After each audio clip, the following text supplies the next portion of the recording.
7주 만에 여러분 성전에서 뵙게 되어 진심으로 반갑고, 또 부활주일 하나님 앞에 함께 예배드릴 수 있게 됨을 진심으로 감사드립니다. 이 시간 우리 다 함께 일어나셔서 나는 예배자입니다 라는 찬양과 함께 주님 앞에 부활주일 예배 드리도록 하겠습니다.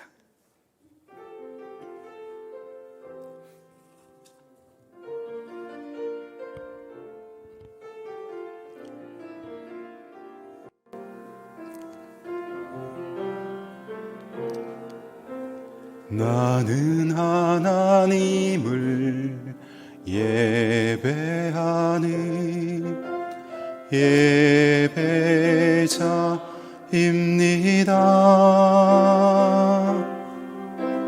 내가 서 있는 곳 어디서나 하나님을 예배합니다.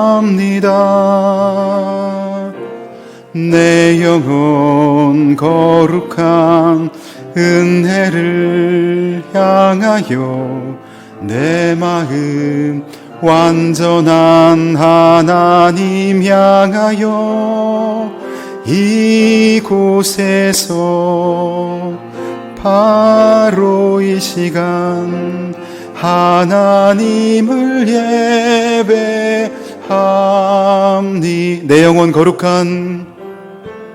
내 영혼 거룩한 은혜를 향하여 내 마음 완전한 하나님 향하여 이곳에서 바로 이 시간 하나님을 예배합니다.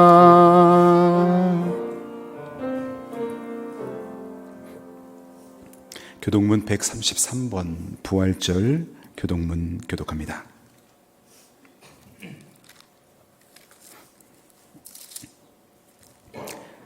하나님께서 그를 사망의 고통에서 풀어 살리셨으니 우리 주 예수 그리스도로 말미암아 우리에게 승리를 주시는 하나님께 감사하노니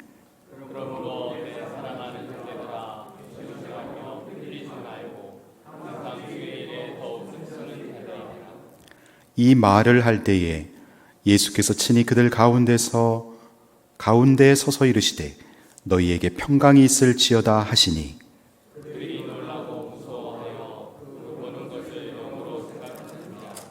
예수께서 이르시되 어찌하여 두려워하며 어찌하여 마음에 의심이 일어나느냐.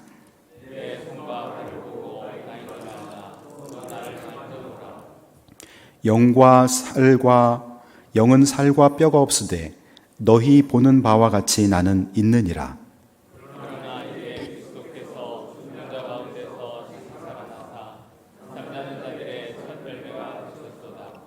예수께서 이르시되 나는 부활이요 생명이니 나를 믿는 자는 죽어도 살겠고 무릇 살아서 나를 믿는 자는 영원히 죽지 아니하리니 이것을 내가 믿느냐.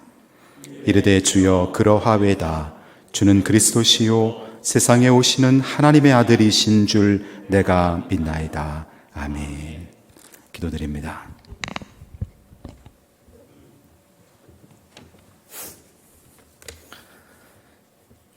하나님 아버지, 사랑합니다. 감사합니다. 오늘은 부활주일입니다. 예수님의 부활로 인하여 우리가 부활의 소망을 가질 수 있게 됨을 감사합니다. 이 부활 신앙으로 살게 하시고 코로나19를 잘 이겨낼 수 있게 하옵소서. 코로나19 때문에 그동안 예배당에서 예배드리지 못하고 가정에서 주일 예배를 드린 6주가 꼭 60주 같습니다. 우리가 숨을 쉬고 걸을 수 있고 서로 볼 수 있고 예배당에서 예배 드릴 수 있는 것이 얼마나 감사한 일인지요. 하루하루의 삶이 모두 하나님의 은혜입니다. 오늘 하루는 어제 죽어간 이가 간절히 바라던 내일임을 잊지 않게 하시고 매일매일 범사에 감사하는 마음으로 살게 하옵소서. 하나님 아버지, 저희는 예수님을 십자가에 못 박은 흉악한 죄인들입니다. 자신의 손과 발에 대못을 박은 자들을 용서해달라고 하신 예수님의 그 사랑을 기억하게 하옵소서. 자신의 두 아들을 죽인 원수를 용서하고 양자로 삼은 손양원 목사님처럼 저희도 저희들 마음에 대못을 박은 자들을 용서하게 하옵소서.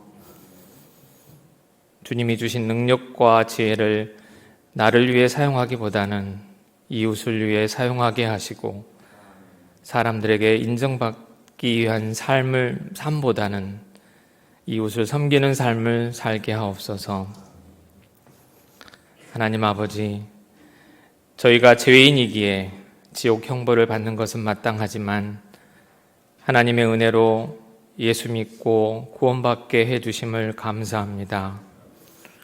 예수께서 십자가에 달린 행악자에게 오늘 내가 나와 함께 낙원에 있으리라고 하신 그 말씀이 저희들에게 하신 말씀으로 믿고 또 믿게 하옵소서.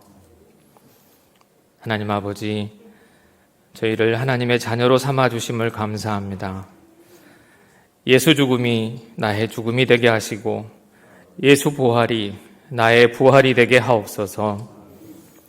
예수님처럼 하나님 아버지께 순종하게 하시고 예수님처럼 육신의 부모님에게 효를 다하게 하옵소서. 각자의 삶이 예배가 되고 각자의 삶이 전도가 되게 하옵소서. 매 순간 주님을 인정하는 삶을 살게 하시고 늘 주님의 편에 서게 하옵소서. 하나님 아버지, 코로나19 사태가 하루빨리 안정되어 우리 국민들이 평강을 누리게 하시고 침체된 한국 경제와 무너진 공예배가 회복되게 하옵소서. 코로나19 방역과 치료를 위해 헌신하고 있는 의료진들과 정부 당국자들을 축복하여 주시고 그들의 수고가 헛되지 않게 하옵소서. 코로나19 확진자들의 건강도 하루빨리 회복시켜 주시옵소서.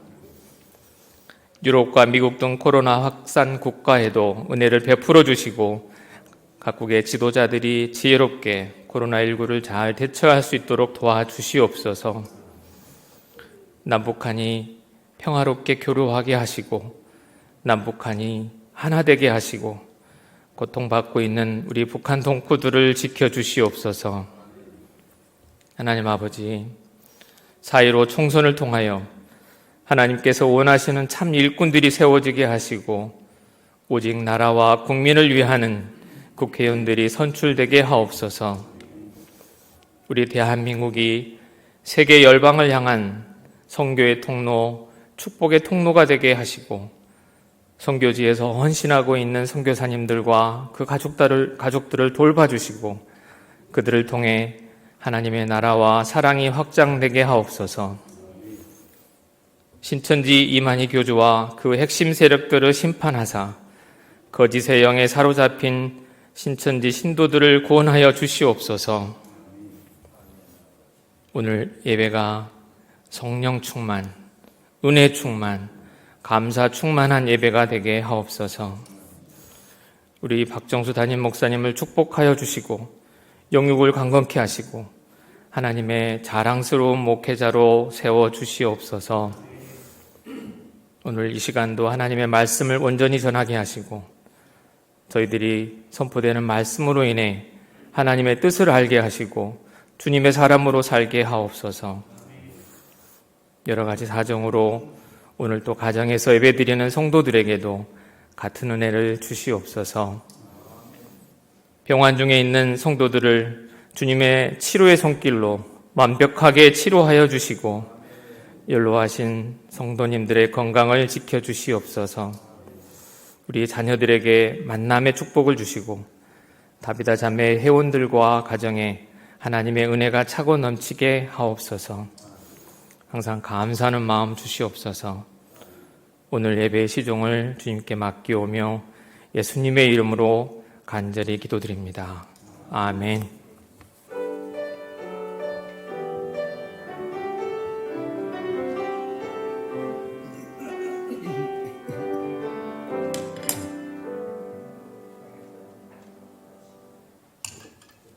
자리에 앉으셔서 찬송가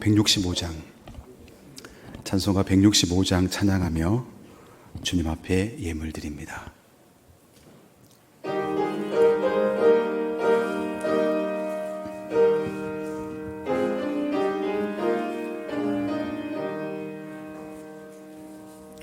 주님께 영광, 다시 사신 주, 사망 권세 모두 이기시었네. 흰 옷 입은 천사 돌을 옮겼고 누우셨던 곳은 비어 있었네. 주님께 영광, 다시 사신 주, 사망 권세 모두 이기시었네.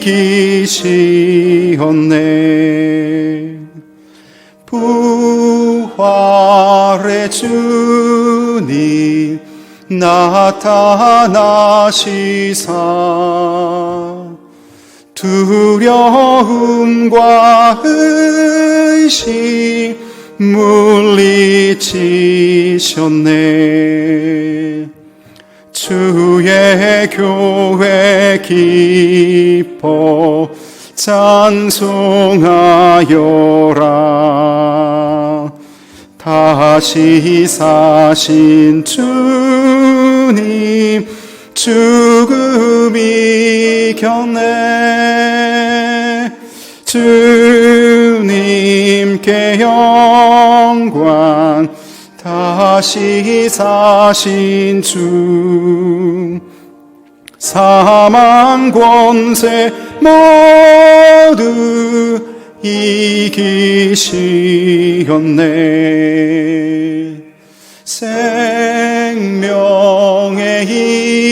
임금, 영광의 주님, 주님 없는 삶은 헛될 뿐이라. 주의 사랑으로 세상 이기고 요단 건너 본향 가게 하소서.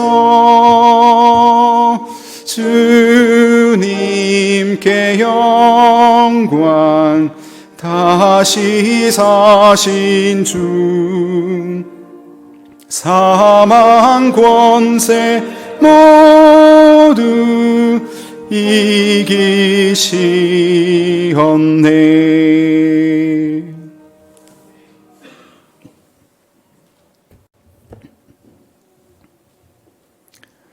우리를 위해 기꺼이 십자가에서 보혈을 흘려주신 예수님, 그리고 외아들을 희생제물로 보내주신 하나님, 진심으로 감사와 찬양과 영광을 올려드립니다. 오늘 주님께서 부활하심으로 사망 권세를 깨뜨리시고 우리에게도 천국의 소망과 부활의 확신을 주신 주님께 또한 감사를 드립니다. 주님, 코로나19 사태로 근 6주간 이제 인터넷 가정 예배를 드렸습니다. 오늘 저희가 방역 수칙을 철저히 준수하며 이렇게 하나님 앞에 예배당에 함께 모여 부활절 예배를 주님께 드립니다. 이 예배를 기뻐 흠양하시고 영혼이 잘된 같이 범사가 잘되고 육신의 강건한 복이 우리 모든 성도들에게, 그리고 이 나라와 이 민족 위에 임하게 하여 주옵소서. 주님 10의 1을 하나님의 것으로 구별해 드리는 믿음의 손길들을 축복하사 어려움 속에서 때를 따라 돕는 은혜를 공급해 주시고, 특별히 경제적으로 어려운 소상공인들 그리고 기업인들 전 국민이 어려움 속에 있습니다. 하나님 회복의 길을 열어주시고 우리가 세계복음화의 주역이 되는 축복의 통로에 선교사의 나라가 될 수 있도록 주님께서 우리 성도들 기업에 번창의 복을 주되 믿음의 거부요, 하나님 나라 사역의 거부요, 또한 및 저들이 물질의 거부되게 하여 주옵소서. 하나님 자녀들에게 지혜와 명철을 주시고 하나님과 친밀히 동행하게 하셔서 그들의 재능을 주의 영광을 위해 꽃 피우는 믿음의 인물들 다 되도록 축복하여 주옵소서. 주님, 고난 중에도 감사의 거리를 찾아 주님 앞에 부활절 감사 예물과 주일 예물 감사 예물 드리는 손길들을 기억하시고 저들의 삶 속에 늘 연이어 감사가 일어나며 평생 감사할 수 있는 자로 살 수 있도록 인도하여 주옵소서. 불평과 원망은 성도의 입에서 떠나가게 하시고 하나님이 저들 안에 늘 감사의 승리자로 세워주시기를 원합니다. 주님, 저희가 후원하는 선교사님들의 가정과 사역지에 부흥이 일어나게 하옵소서.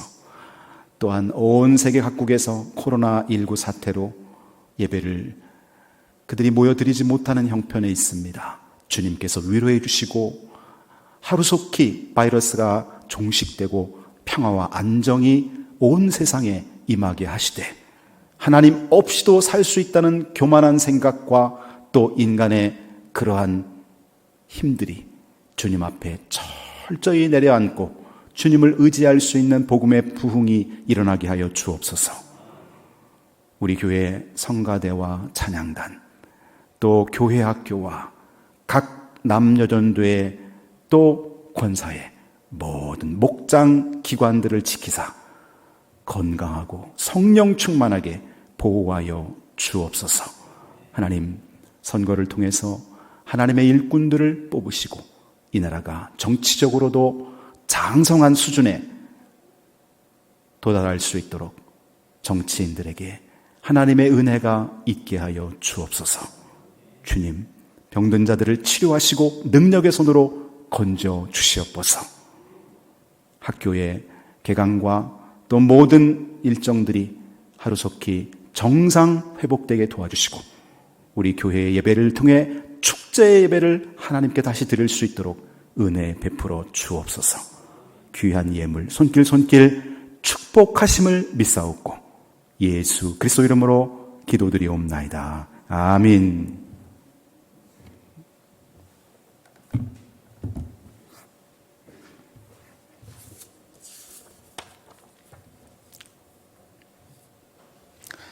부활주 이렇게 70만의 여러분 뵙게 돼서 너무나 반갑고 또 건강하게 다들 이렇게 잘 지내주셔서 너무나 기쁩니다. 교회 소식 전해드립니다. 원래 이번 주에 점심 식사 섬김이로 조태훈 집사님, 이경숙 권사님께서 섬겨주셨습니다. 이 애찬비는 4월 26일부터 저희들이 이제 교회에서 식사를 제공할 때 또 섬김으로 드리도록 하겠습니다. 오늘은 부활주일입니다. 부활과 십자가의 능력을 경험하시길 바랍니다.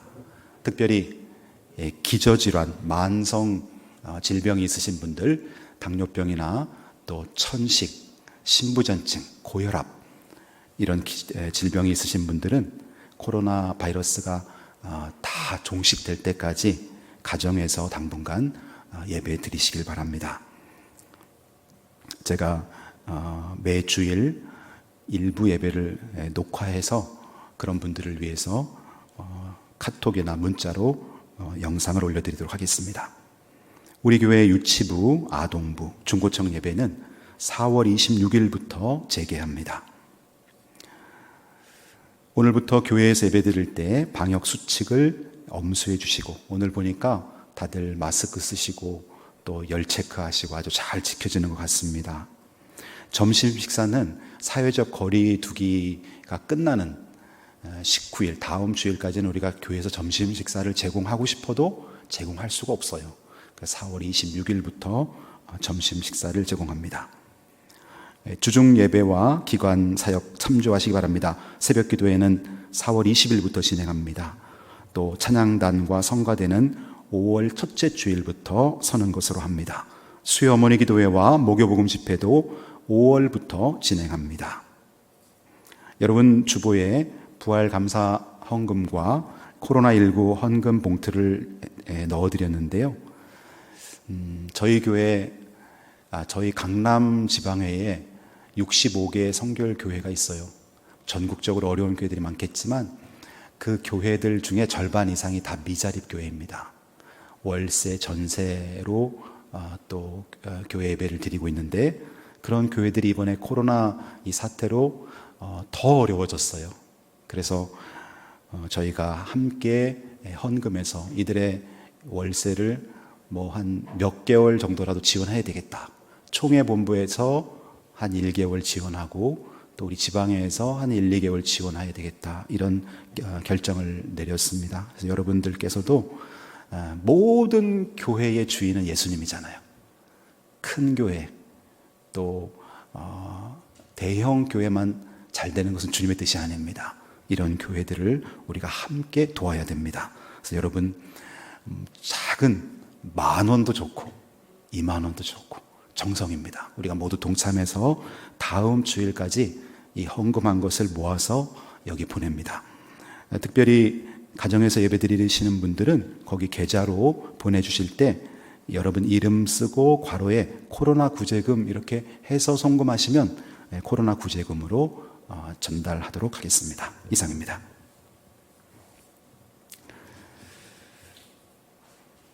오늘 하나님 말씀 요한복음 2장 22절, 오늘 딱 한 절입니다. 요한복음 2장 22절. 우리 같이 함께 읽도록 하겠습니다. 요한복음 2장 22절 시작. 죽은 자 가운데서 살아나신 후에야 제자들이 이 말씀하신 것을 기억하고 성경과 예수께서 하신 말씀을 믿었더라. 아멘.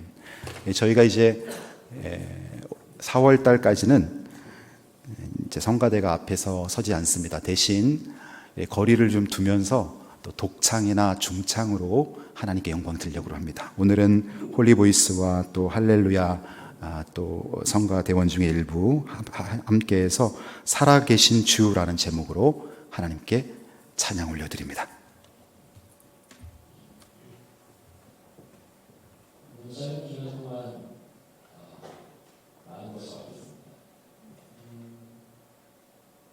찬양을 드리기 위해서 설 수 없다는 것도 굉장히 마음이 아팠는데 예배를 드리지 못했다는 것도 가슴이 아프더라고요.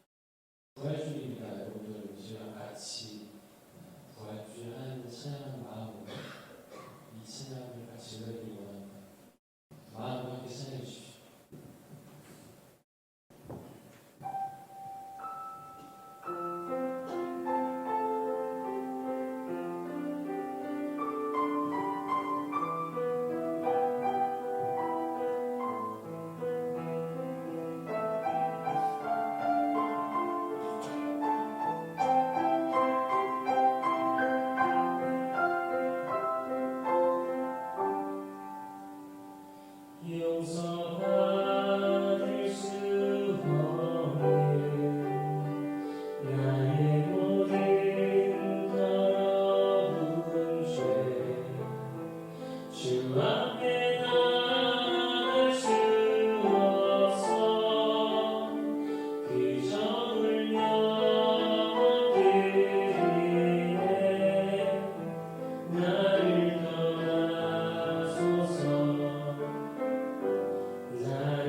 아멘.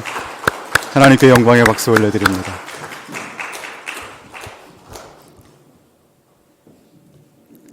한 곡 더 있나요?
은혜로운 찬양 감사드립니다. 하나님께 영광 돌립니다.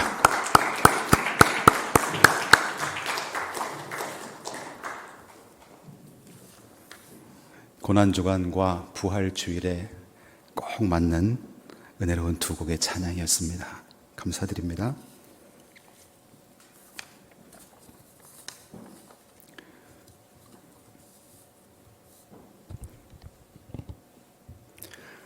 여러분 그간 평안하셨습니까?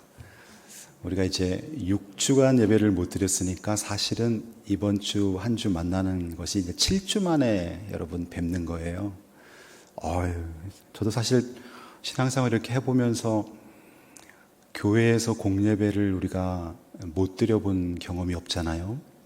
이번에 이렇게 7주 만에 여러분 뵙게 되니까 어제 저녁에는 가슴이 막 설레이고, 제가 막 처음 목사 안수 받을 때 그 마음, 그리고 이수교에 취임식 할 때 그 마음이었습니다. 지구에 살고 있는 사람들을 영적으로 분류한다면 둘로 나눌 수가 있어요. 하나는 교회 안에 있는 사람들, 그리고 교회 밖에 있는 사람들. 이것은 다른 말로 말하면 신자와 불신자로 나눌 수 있겠지요. 그런데 교회 안에 있는 사람들을 또 둘로 나눈다면 이렇게 나눌 수가 있어요. 부활을 확실히 믿는 사람들, 그리고 부활을 지식적으로만 알고 있는 사람들. 여러분은 어떻습니까? 여러분은 부활을 확신하고 경험하고 고백하십니까? 아니면 부활이 막연하게 교회에서 내가 신앙생활을 오래 하면서 들은 이야기 정도입니까? 오늘 설교는 어쩌면 여러분 신앙생활의 터닝 포인트, 전환점이 될 수 있는 아주 중요한 한 편의 설교가 될 것입니다. 여러분, 부활절은 기독교에 있어서 기독교를 탄생시킨 절기입니다. 유대교가 있다가 기독교는 예수님의 죽음과 부활을 예배하기 시작하면서 기독교가 태동됐습니다. 인간이 극복할 수 없는 사망 권세를 이기시고 하나님의 아들이 부활하였습니다. 신앙생활 하다 보면 이런 고민을 많이 하시는 분들이 있어요. 실제 저에게도 문의가 들어옵니다. 목사님, 저는 왜 이렇게 변화되지 않을까요? 저는 신앙생활 한 지 5년이 되고 10년이 됐는데 왜 옛사람 옛모습 그대로일까요? 나름 교회에서 하는 성경 공부도 몇 번 해보고 송구영신 예배 때마다 그렇게 결심하는데도 왜 변화가 잘 일어나지 않는 것일까요? 여러분도 이런 고민을 한번 해본 적이, 그런 경험이 있을 겁니다. 답을 말씀드린다면 이래요. 사도행전을 건너뛰고 서신서로 들어갔기 때문에 그런 거예요. 다시 말하면은 예수님의 제자들을 바꾼 것은 예수님이 십자가에 죽고 나서 부활하신 다음부터, 그 부활하신 예수님이 베드로를 찾아오셨고 그 부활하신 예수님이 제자들을 찾아왔을 때 그들이 부활하신 예수님을 만나고 나서 그들은 기도하기 시작했고, 마가다라 방에서 성령 받고, 복음서에서 누가 더 큰 자가 될 것인가, 누가 더 예수님의 좌우편에 설 것인가를 고민했던 그들이 이제 사도행전에서는 완전히 다른 사람이 됩니다. 결정적인 순간에 예수님을 배신하고 도망갔던 제자들이 사도행전에서는 목숨 바쳐 복음을 증거하는 위대한 선교사로 탈바꿈되죠. 그 결정적인 힘이 무엇이었는가? 그것이 바로 예수님의 부활이었습니다. 부활을 경험했는가? 그런데 사도행전은 건너뛰고 이 부활의 예수님을 내가 인격적으로 만나고 그 다음에 성령 충만을 받는 것은 내가 경험하지 못한 채 교회에서 제자 훈련도 하고 성경 공부도 하고 나름 교회 부서 활동도 하고 경험을 많이 쌓는데 나는 정작 변화가 없는 거예요. 여러분, 성경 공부는 참 중요한 것이고 여러분들이 적극 참석해야 됩니다. 그러나 순서가 바뀌어서는 안 되지요. 훈련과 복음의 순서가 바뀐 거지요. 복음이 내 안에 먼저 경험될 때, 다시 말하면 부활의 예수님을 내가 만나고 그때 주인이 바뀌는 거거든요. 주인이 바뀌지 않으면 삶의 변화는 일어나지 않아요. 이제 문화가 되는 거예요. 교회 다니는 것이 나의 문화요, 나의 취미요, 내 생활 양식은 될 수 있지만 내 삶을 변화시키지는 못해요. 근데 주인이 바뀌면 변화되는 거예요. 내 안의 주인이 내가 아니라 부활하신 예수님이 오셔서 나의 주인이 된다면 그 사람의 생각이 바뀌고 그 사람의 말이 바뀌고 그 사람의 미래의 비전이 바뀌고 생활 습관이 바뀌게 되겠지요. 그래서 나는 왜 변화되지 않은 것인가? 부활하신 예수님을 만나지 못했기 때문에 그런 거죠. 부활하신 예수님이 내 안에 뚜벅뚜벅 걸어오셔서 내 마음의 보좌에 앉으시고 주인이 될 때, 그때 내 삶은 변화되는 거죠. 여러분, 예수님이 내 안에 주인이 됐는데 삶이 바뀌지 않는 경우는 없을 것입니다. 두 번째로, 하나님의 승부수는 부활이었습니다. 복음서를 보면 제자들이 예수님 앞에 헌신합니다. 베드로 같은 경우는 자기 목숨을 바쳐서 예수님을 지키겠다고 말해요.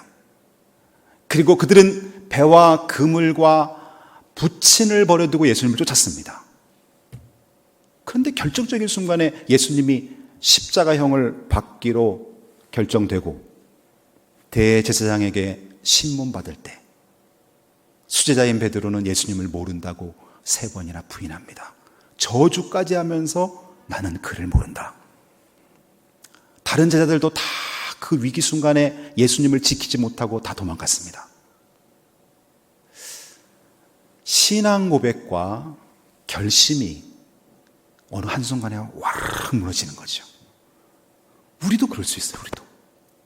우리도 어느 순간에 이런 것들이 와르르 무너질 수가 있어요. 그런데 그렇게 무너지는 연약한 인간들을 하나님의 사람으로 세울 수 있는 하나님의 승부수, 그것이 부활이었습니다. 결정적인 승부수. 바둑을 두다 보면 결정적인 한 수, 바둑이 몰리다가도 결정적인 한 수가 판을 뒤집거든요. 하나님이 우리 그리스도인들이 그렇게 연약하지만 우리를 승리자로 만들 수 있는 결정적인 승부수, 그것이 부활입니다. 여기 현수막을 보십시오. 하나님의 승부수, 부활. 오늘 본문 2장, 요한복음 2장 22절. 오늘은 이 구절을 여러분 가슴에 새기고 돌아가시기 바랍니다. 외우기도 좋아요. 요한복음 2장 22절. 그냥 222예요. 요한복음 2장 22절. 함께 읽어보겠습니다. 시작. 죽은 자 가운데서 살아나신 후에야 제자들이 이 말씀하신 것을 기억하고 성경과 예수께서 하신 말씀을 믿었더라.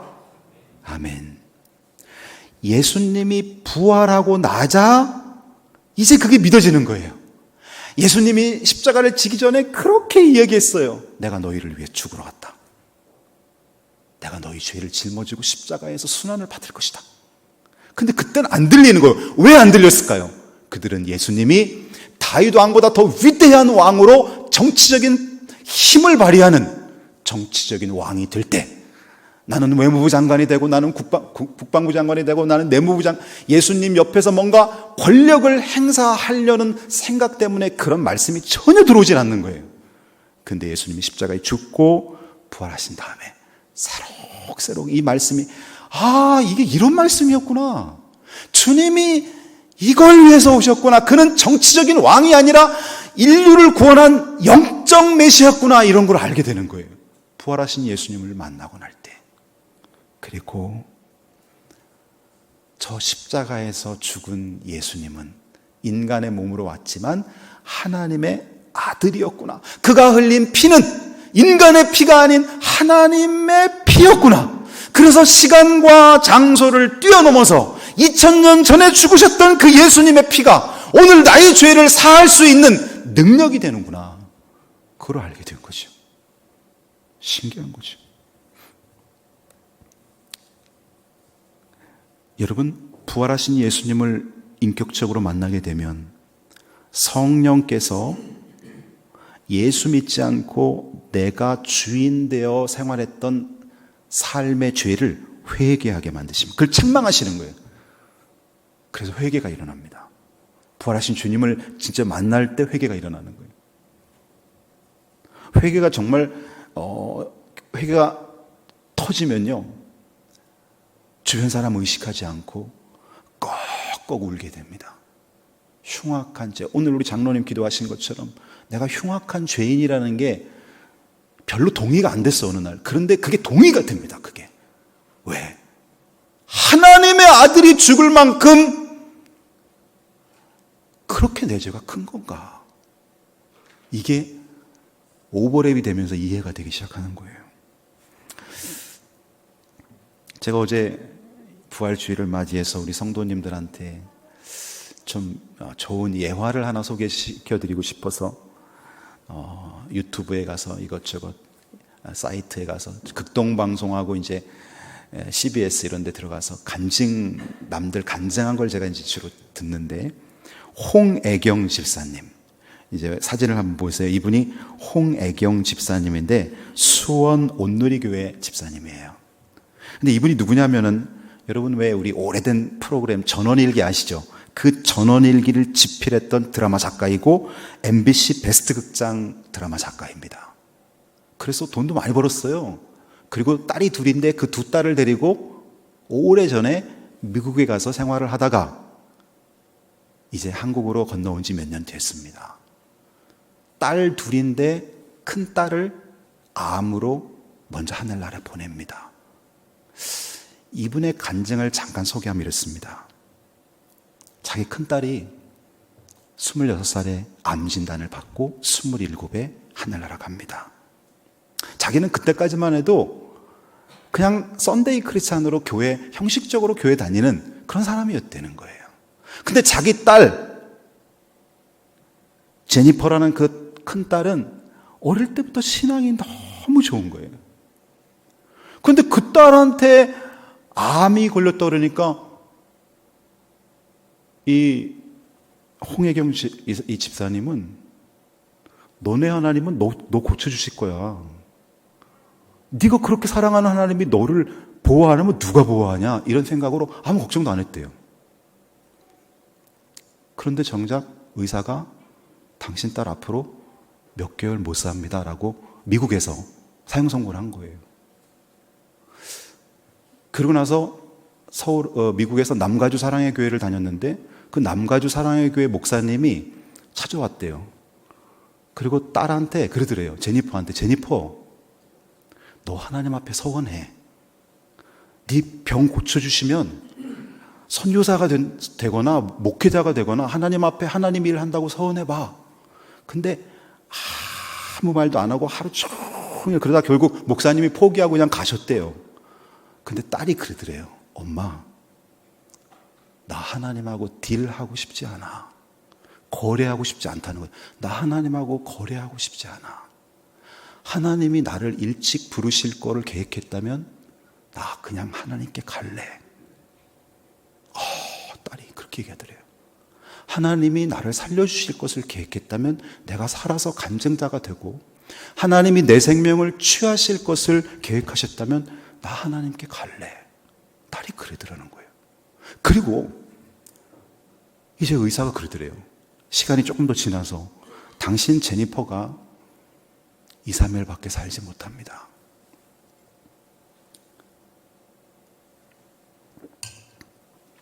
그래서 병간호를 하는데 1인실에서 딸하고 둘이 있는 거지요. 병간호를 하는데 자기도 모르게 꾸벅꾸벅 조는 거예요, 자기가. 내가 왜 이러지? 내 딸은 지금 죽어가고 있는데 엄이라는 사람이 이 죽어가는 딸 옆에서 같이 깨어 지켜주지 못하고 내가 왜 졸지? 이러면서 막 자책하고 있는데 자기도 모르게 또 졸더라는 거예요. 그래서 막 너무 속상해갖고 내가 왜 졸지?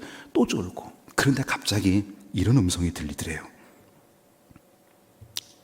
누가 자기를 막 깨우면서 시편 121편을 읽어봐라. 시편 121편을 읽어봐라. 시편 121편이 이렇습니다. 내가 산을 향하여 눈을 들리라. 나의 도움이 어디서 올까?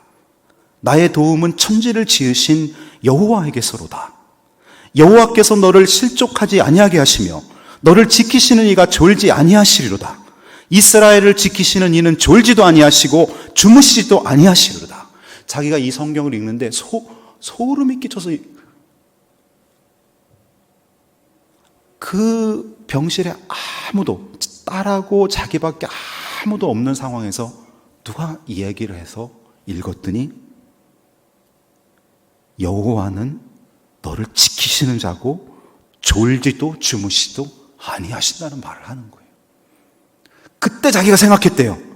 아, 내 딸도 그 음성을 들었겠구나. 내 딸이 이제 졸고 있는 엄마의 손을 놓고 졸지도 주무시지도 않는 주님의 손을 잡고 떠났겠구나라는 믿음이 생기더라는 거예요. 그리고 그날 밤 제니퍼가 하나님께 간 거죠. 그러면서 이분이 하시는 말이 그겁니다. 나는 이제 내 딸이 저 천국에서 예수님도 자기를 지켜보지만 내 딸도 지켜볼 텐데 내가 앞으로 20년을 살든 30년을 살든 이 생을 마감하고 천국에 갔을 때 자기가 딸한테 이렇게 얘기한다는 거. 이제 제니퍼야, 엄마 잘 살았지? 엄마 그동안 형식적인 신앙인으로 살다가 이제 너 마지막 보내는 날 주님 만나고 나서 내가 이제 주님을 증거하고 하나님께 영광 돌리는 삶을 내가 살았지? 그러면 딸이 엄마, 내가 천국에서 엄마 정말 그렇게 주님을 위해 사는 거 봤어. 엄마 잘했어. 그 한마디 듣기 위해서 앞으로 산다는 거예요, 자기는. 여러분, 이게 바로 부활의 주님을 만나는 삶의 모습입니다. 형식적인 신앙이 살아있는 예수님을 만남으로 인해서 바뀌는 거예요. 부활을 알면 십자가가 보입니다. 여러분, 우리가 생각할 때 2000년 전에 대한민국도 아니고 저 중동의 이스라엘에서 십자가를 지신 그 예수님의 그 피가 어떻게 지금 2000년이 지난 나에게 적용이 될까? 그런 생각을 우리는 하지요. 그런데 부활의 주님을 만나고 나면 이게 그대로 믿어지고 이해가 됩니다. 부활의 주님을 믿고 나면 이렇습니다. 십자가에서 예수님이 죽었단 말이에요. 근데 그 예수님은 죽음의 동굴의 무덤에 갇혀있는, 그래서 썩고 끝나는 분이 아니라 그분이 부활했단 말이에요. 죽음을 박차고 인간이 할 수 없는 죽음을 정복한 하나님이란 말이에요. 그러면 십자가에서 죽은, 2000년 전에 십자가에 죽은 그 예수님은 하나님의 아들이라는 거예요. 하나님의 아들이라면 그의 보혈, 그의 피는 시대를 초월해서 적용되는 거죠. 그는 죽음을 정복하신 분이니까. 그래서 십자가에서 흘린 그 하나님의 아들의 피는 2000년이 지난 오늘 나의 죄를 능히 사할 뿐만 아니라 오늘 우리의 자녀들과 우리의 손주들과 앞으로 500년, 1000년 후에 태어나는 그 사람들의 죄까지도 그가 주님을 구주로 영접한다면 깨끗하게 사하는 능력이 있는 줄로 믿으시길 바랍니다. 그분이 바로 우리 주님이신 거죠. 그래서 예수님의 이 부활을, 우리가 부활하신 주님을 만나는 순간 십자가를 그제서야 알게 되는 거예요. 예수 죽음, 나의 죽음. 예수 부활, 나의 부활. 그리고 사람이 바뀌기 시작하는 거죠. 마귀는 지금도 끈질기게 부활을 우리가 믿지 못하게 만들고 부활하신 예수님을 만나지 못하도록 복음의 광채를 가리우는 게 마귀가 하는 짓이죠.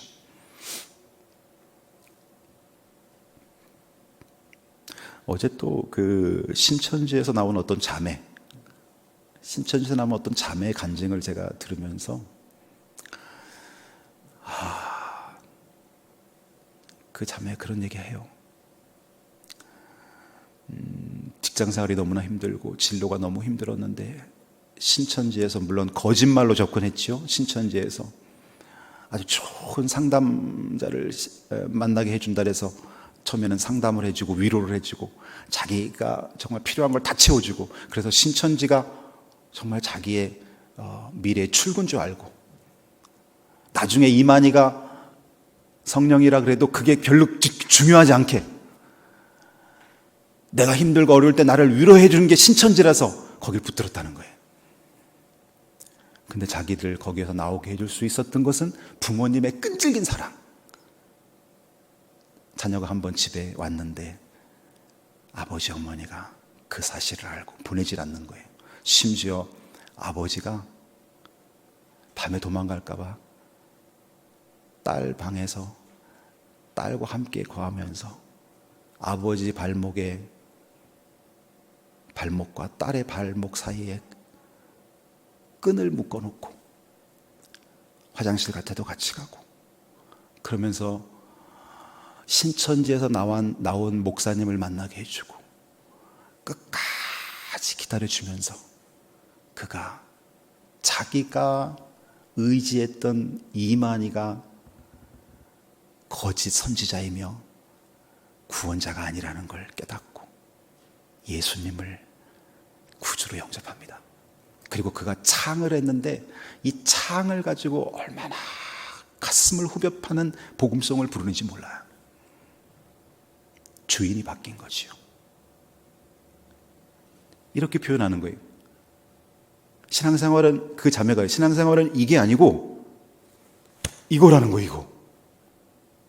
자기는 처음에 자기가 하나님의 손을 붙들고 하나님도 자기 손을 붙들고, 근데 이거는 내가 어느 날 힘이 약하고 어려우면 쑥 빠진다는 거예요. 근데 지금 자기가 그렇게 신천지까지 갔다가 돌아온 그 과정을 보면서 하나님은 이거구나.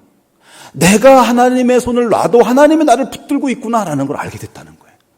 맞습니다, 여러분. 신앙생활은 이게 아니에요, 이게. 이거는 내가 약하면 떨어지는 거예요. 근데 하나님이 우리를 붙들고 있는 거예요, 하나님이. 여기에 위로가 있는 거죠. 부활의 주님을 우리가 만나고 나면 그 주님은 우리를 떠나지 않고 우리와 늘 함께 하시고, 코로나 바이러스가 오든 또 미래의 그 어떤 새로운 게 와도 우리가 주님 의지하면서 승리할 수 있고 주님으로 일생을 보호하신다는 것입니다. 결론입니다. 부활은 기독교의 능력이며 성도들의 소망입니다.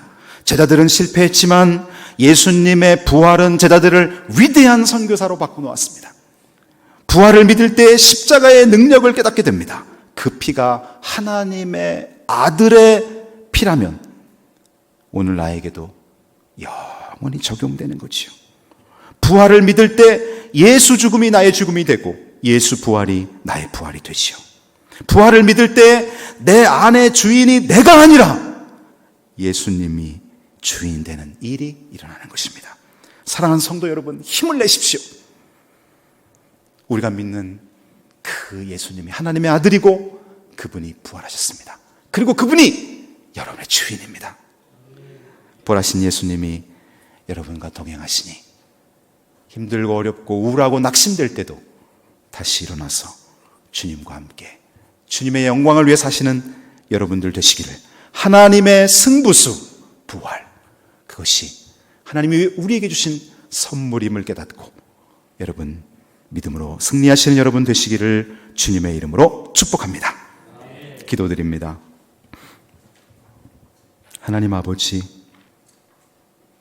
제자들이 결심이 무너지고 위기의 순간에 떠났지만 하나님의 승부수 예수 부활이 있었기에 그들은 사도행전을 써나갈 수 있었고 세계 열방에 복음을 전할 수 있었습니다. 오늘 우리가 경제적으로 힘들고 육신의 질병이 있고 삶에 어려운 많은 일들이 있지만 예수님의 부활이 있기에 우리에게는 소망이 있고 예수님의 부활이 나의 부활이 되고 부활하신 예수님이 나의 주님이기에 다시 일어섭니다.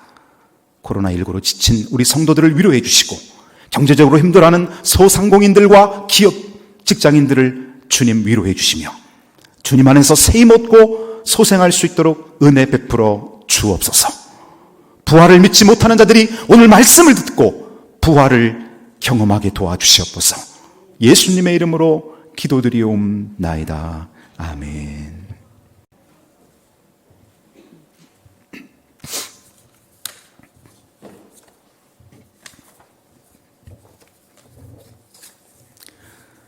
여러분, 이제 다음 주 4월 19일도 지금과 같은 형태로 거리 유지하면서 코로나가 종식될 때까지 우리가 자기 방역 잘 예방 잘 지키시고요.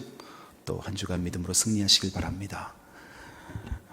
우리 시간 찬송가 160장 무덤에 머물러, 이 찬양 정말 나의 부활로 믿고 고백하는 마음으로 이 찬양 하나님께 드리겠습니다.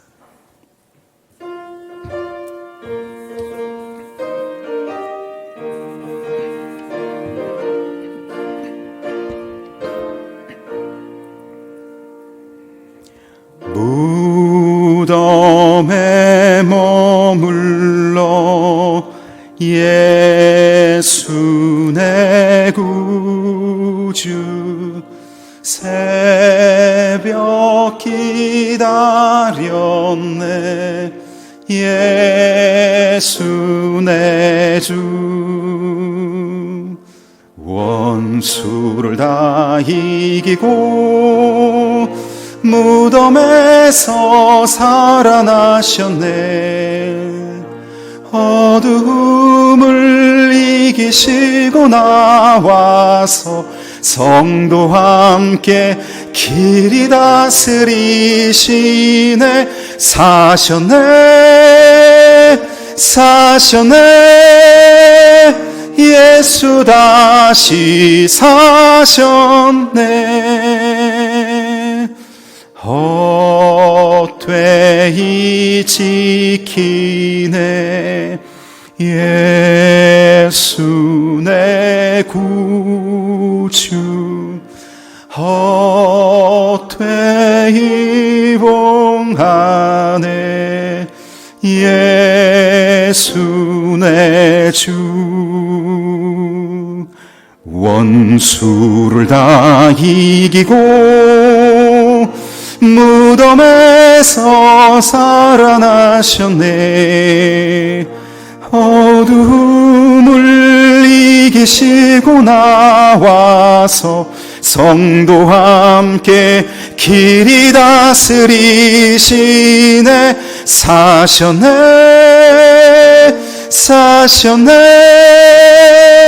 예수 다시 우리 3절은 다 함께 일어나서 찬양하겠습니다. 거기 못 가두네 예수 내 구주. 우리를 살리네 예수 내 주.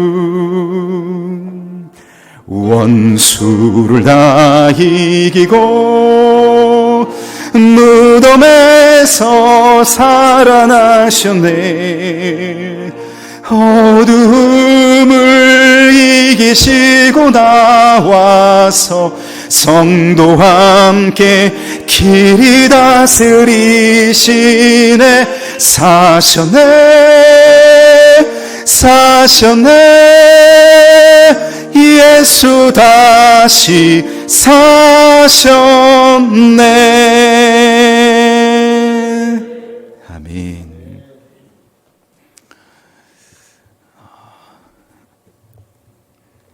오늘 우리 성도 중에 또 심찬양 집사님, 또 김아름 집사님, 그동안 미국에서 생활하시다가 한 달 전쯤 또 한국에 들어와서 오늘 예배 함께 했습니다. 여러분 예배 후에 서로 인사 나누시기 바랍니다. 축도하겠습니다. 지금은 우리 주 예수 그리스도의 십자가 보혈의 은혜와 독생자를 희생 제물로 이 땅에 기꺼이 보내주신 하나님 아버지의 무한하신 사랑하심과 성령님의 보호인도 교통하심이, 하나님의 승부수 부활이라는 말씀을 듣고 그동안 막연했던 예수님의 부활이 나의 실제가 되고 부활하신 주님이 내 안에 주인이 되어 그 말씀에 순종하며 살아갈 것을 결심하고 돌아가는 사랑하는 우리 모든 성도들 머리 위에 저들의 사랑하는 자녀들과 저들의 가정과 일터 위에, 그리고 우리가 후원하는 선교사님들의 사역과 그 교회와 가정 위에, 다비다 자매의 모든 심령들 위에 지금부터 영원토록 함께 하시기를 간절히 축원하옵나이다. 아멘.